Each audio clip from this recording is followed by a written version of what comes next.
नमस्कार। Devi Ahilya cancer hospital में सुधा Jain ji admit हुई हैं। ये दिल्ली से हैं। इनको सीए ब्रेस्ट लंग्स हैं।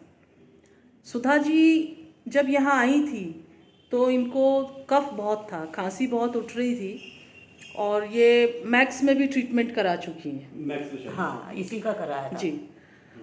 लेकिन एज फैक्टर की वजह से ये कीमो नहीं ले सकती थी और इनको लेना भी नहीं था, इसलिए ये इलेक्ट्रोहोम्योपैथी मेडिसिन की तरफ आए और हमने 7 दिन का ट्रीटमेंट दिया है। सुधा जी खुद बताएंगी कि ऐसा लगता नहीं है इनकी उम्र को देखकर कि ये इतनी उम्र की होंगी, लेकिन ये खुद बताएंगी कि इनको क्या तकलीफ थी और अभी कैसा फील कर रही हैं। जी सुधा जी।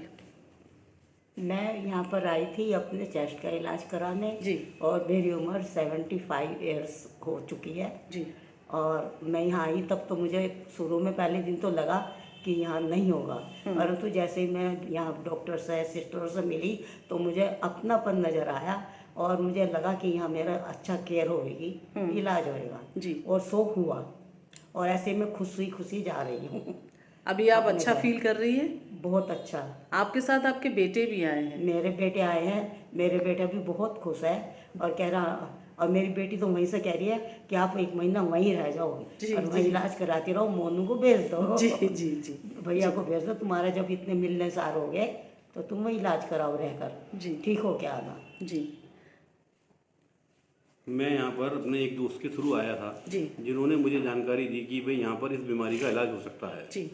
और जब मैं यहाँ पर आया तो पहला इंप्रेशन तो मेरा भी ये था कि मैं गलत जगह आ गया जी। लेकिन जब मैं यहाँ पे डॉक्टर साहब से मिला और उनसे बातचीत हुई, जब उन्होंने मुझे सारी चीज़ें क्लियर करी जी। उसके बाद मेरे व्यू बदलते चले गए। जब मैंने इनका ट्रीटमेंट का तरीका देखा और जिस तरीके से बातचीत करने का तरीका देखा तो मुझे उससे लगा कि हमारी मम्मी का इलाज यहाँ बेहतर तरीके से हो सकता है। जी।